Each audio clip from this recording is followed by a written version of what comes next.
Main উদ্দেশ্য ছিল কি আপনাদের এই আশীর্বাদ নেওয়াটা, আপনাদের এই ভালোবাসা নেওয়াটা। আমি এইটুকু বলবো,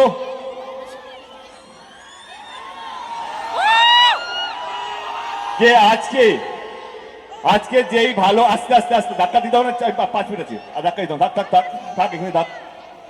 আজকে যেই ভালোবাসাটা আমরা বহরমপুরে পেয়েছি, আপনারা সবাই জানেন যে আমরা রাত্রে 2টোর সময় শো করে থাকি। খাদান থেকে শুরু হয়েছিল, আমরা রায়গঞ্জে SBF সিনেমাস আছে, সেখানে প্রথম 2টো শো করি রাত্রেবেলা, মাঝরাতে।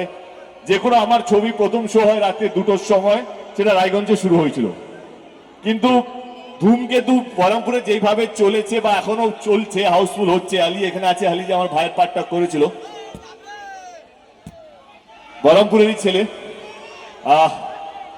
এটাই বলবো কি এখনো ধূমকেতু রমরমিয়ে চলছে। বহরমপুরে এখনো রমরমিয়ে চলছে। আমি আজকে কথা দিয়ে গেলাম, রঘু ডাকাতের প্রথম শো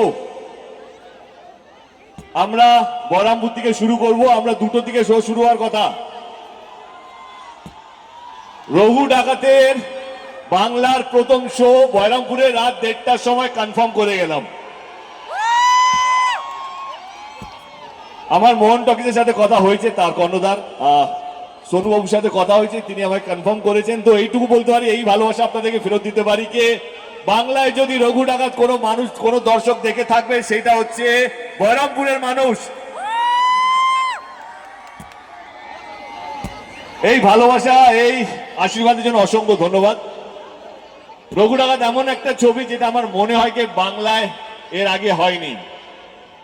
এত বড় ক্যানভাস, এত বড় স্কেল। এবং রঘু ডাকাতকে নিয়ে আমরা সবাই পড়েছি ছোটবেলায়, কে ব্রিটিশদের সঙ্গে লড়াই করেছে, নীল বিদ্রোহ। মুর্শিদাবাদেও তার সন্ধান পাওয়া গেছে যে রঘু ডাকাত মুর্শিদাবাদের কোথাও একটা থাকতেন। এবং এখানেও মন্দির আছে, কালী মন্দির, যেটা ডাকাতিয়া কালী মন্দির বলে পরিচয়। তো এইটুকু বলবো যে বাংলার ইতিহাসের মধ্যে লুকিয়ে থাকা একজন সুপার হিরো, একজন রবিনহুড, তাকে নিয়ে সিনেমা বানিয়েছি আমরা সবাই মিলে, যার নাম রঘু ডাকাত। এই 25 বা 26 তারিখে ছবিটা রিলিজ হবে। এবারে আপনারা আপনাদের সব পরিবার নিয়ে প্লিজ ছবিটা দেখুন এবং সবাইকে বলুন ছবিটা দেখার জন্য।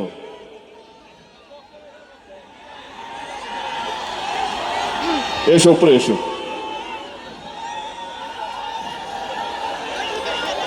সবাইকে অসংখ্য ধন্যবাদ। আমাদের অনেক পুরনো বন্ধু, পুরনো পরিচয়। আগে আর বেশি সময় নেব না, আমার টিম যখন সঙ্গে আছে।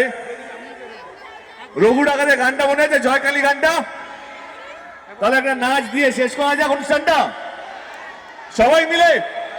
আচ্ছা দেবদা, দেবদা দেবদা, তার আগে আমি একটা অ্যানাউন্সমেন্ট আজ করতে চাই। তুমি এটা জানো না, বহরমপুরে কারা কারা রয়েছেন যারা সুপারস্টার দেবের সাথে কাজ করতে চান? তো স্বপ্ন দেখা ছাড়বেন না, কারণ রঘু ডাকাতেরই মিউজিক টিমে একটা ছেলে আছে যাকে দেবদা সুযোগ দিয়েছে, যার নাম দেবজিৎ। সে আপনাদেরই এখানকার ছেলে, সেই রঘু ডাকাতে কাজ করছে। তাই সুপারস্টারের জন্য জোরে হাততালি। প্রত্যেকটা শহরে যদি ট্যালেন্ট দেখে তাকে সুযোগ দেয় লোকটা। তাই আপনারা স্বপ্ন দেখা ছাড়বেন না, বহরমপুরের থেকে অনেক ভালো ভালো লোকজন উঠে আসে। Thank you so much. বাকি এবার যা বললো তাই। যাওয়ার আগে আপনি যাওয়ার আগে এখন দাঁড়িয়ে যাও, এখন দাঁড়িয়ে যাও, একটু দাঁড়িয়ে যাও প্লিজ। প্লিজ সবাই একটু দাঁড়াও, কেউ ঠেলাঠেলি করো না, সবাই একটু দাঁড়াও, শান্ত হয়ে থাকো। লেডিজ এন্ড জেন্টলম্যান, আর কিছুক্ষণের অপেক্ষা, প্লিজ। আস্তে আস্তে আস্তে আস্তে আস্তে বাবা, আস্তে। কবে আইবে আমার পালারে, কবে দিমু গলায় মালারে।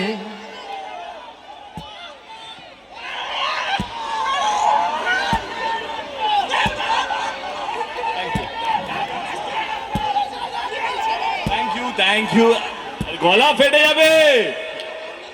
Thank you so much. Thank you so much, thank you.